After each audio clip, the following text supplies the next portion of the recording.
প্রেমিকের মৃত্যু যে কতটা কষ্টের সেটা কোনোভাবেই বোঝানো যায় না।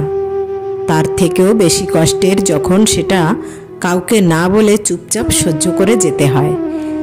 এমন কোনো দিন আমার জীবনে আসার কথা ছিল না, কিন্তু এলো। কালকের বিকেলের মেসেজ যখন পরের দিন সকাল অবধিও ডাবল টিক পড়ল না, তখন বাধ্য হয়েই ওর বন্ধুকে ফোন করলাম।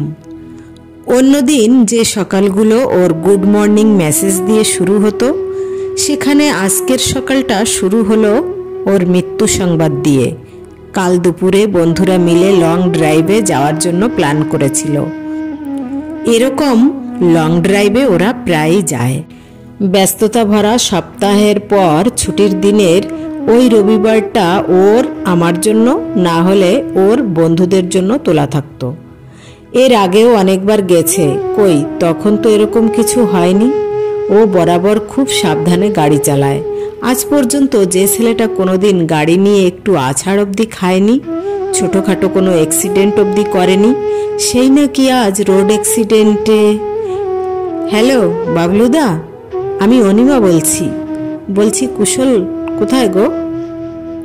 আসলে ও রাতের মেসেজের রিপ্লাই দেয়নি, তাই তোমায় ফোন করলাম। হ্যালো বাবলুদা, শুনতে পাচ্ছ? প্রায় 1 মিনিট পর ওপার থেকে কথা এসেছিল। অনিমা, আমরা হাসপাতালে আছি, কুশলের অ্যাক্সিডেন্ট হয়েছে। পায়ের তলার মাটি সরে যাওয়া কথাটার মানে সেই সময় প্রথম বুঝলাম। কাপা কাপা গলায় উত্তর দিলাম, কেন, কি হয়েছে ওর? Road accident. ওর বডিটা ছেড়ে দিলেই আমরা ফিরে যাব। কাকু কাকিমা এখনো কিছু জানে না তো? এর পরের কথাগুলো আর শুনতে পাইনি। বডি ছেড়ে দেবে মানে? এটা জিজ্ঞেস করার মতো অবস্থাতেও ছিলাম না আমি। চোখ ফেটে জল বেরিয়ে আসছিল। মেঝের উপর বসে হাত পা ছুঁড়ে বুক চাপড়ে কাঁদতে ইচ্ছে করছিল, কিন্তু পারলাম না। কি রে, কাকে ফোন করছিস এই সাত সকালে? মায়ের এই প্রশ্নের কোনো উত্তর ছিল না আমার কাছে। বন্ধুর ফোন বলে মাকে এড়িয়ে গেলাম। খুব ইচ্ছে করছিল মাকে জড়িয়ে ধরে কাঁদতে, কিন্তু পারলাম না। মায়ের সাথে সেরকম বন্ধুত্ব আমার নেই। কুশলের কথাটাও কোনোদিন বলা হয়নি সাহস করে। বললে হয়তো আজ আমাকে এত কষ্টের কান্নাটাও চেপে রাখতে হতো না। বিছানার উপর বসে পড়লাম। আমি জানি না আমার কি করা উচিত। 5 বছরের আস্ত একটা সম্পর্ক এক মুহূর্তে ভেঙে গেল, আর এমনভাবে ভাঙলো যা জোড়া লাগা এ জন্মে সম্ভব না। সারাদিন বাড়িতে আমাকে আর 5 দিনের মতো সমস্ত কাজ করতে হলো। আজকে যদি কুশল আমার স্বামী হতো, তাহলে সবাই কত আদিক্ষেতা করত, আহা উহু করে আমাকে সান্ত্বনা দিত। মাও হয়তো ততক্ষণ আমাকে বুকে জাপটে ধরে রাখত। কিন্তু না, এই এত কিছুর মধ্যে কোনোটাই আমার ভাগ্যে জুটল না। কারণ কুশল আমার স্বামী নয়। তবে তার থেকেও কম কিছু কি? 10টা নাগাদ একের পর এক বন্ধুর ফোন আসতে লাগলো।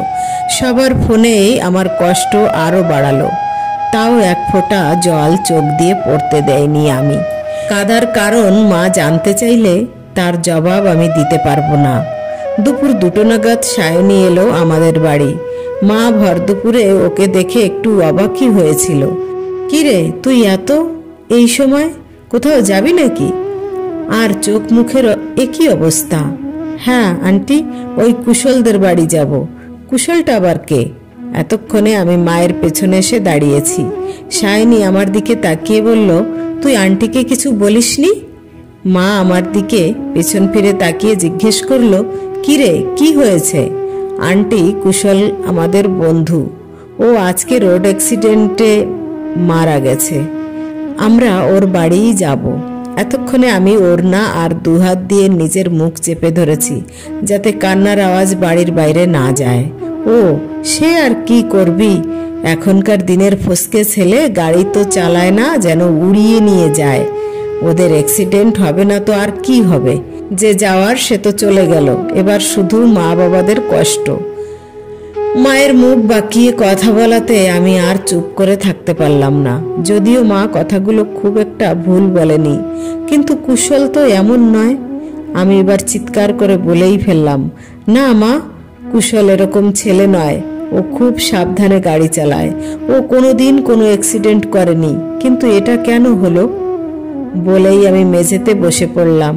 সায়নী এসে আমার পাশে বসতেই আমি ওকে জড়িয়ে ধরলাম।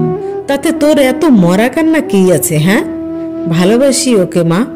5 বছরের সম্পর্ক আমাদের, আজও চলে গেল আর তুমি বলছো? আর আটকে রাখতে পারিনি নিজেকে। সায়নীর কোলেই সেদিনের সকাল থেকে চেপে রাখা সমস্ত কষ্ট কান্না বেরিয়ে পড়ল আমার। এই এত কিছুর সময় কখন যে বাবা ভেতর ঘর থেকে বেরিয়ে এসেছে বুঝতে পারিনি। কাঁদিস না মা, চুপ কর, আমি গাড়ি বের করছি। সায়নী, তুমি রাস্তা দেখিয়ে আমাদের নিয়ে যেতে পারবে তো? আমি বাবার দিকে একবার তাকালাম, দেখলাম বাবার চোখ দুটো জলে ভরে আছে। মা আর সায়নী আমাকে তুলে গাড়িতে বসালো। সারা রাস্তা আমি মায়ের কোলে শুয়ে শুয়ে গেছি। খুব ইচ্ছে ছিল মা বাবার সাথে কুশলের আলাপ করাবো, তবে আলাপটা যে এভাবে হবে সেটা ভাবিনি। আমি যাওয়ার পর বাবলুদা সবাইকে ওর সামনে থেকে সরিয়ে দিল। না, আমি ওর সামনে একটুও কাঁদিনি। ও যতদিন আমার সাথে ছিল ততদিন আমাকে একটুও কষ্ট দেয়নি, আজও হয়তো দিতে চায়নি, কিন্তু ভাগ্য। আমিও ওকে যাবার সময় কষ্ট দিতে চাই না, তাই ওকে ভালো করে দেখেই বাড়ি ফিরে এলাম। আজ অনেকগুলো বছর কেটে গেছে। আমার ঘরে ওর একটা ছবি আছে, ওটা বাবা এনে দিয়েছে।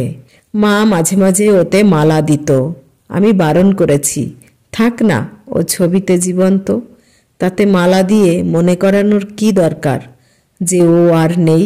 আমাকে বাড়িতে বিয়ে করার কথাও কেউ বলে না।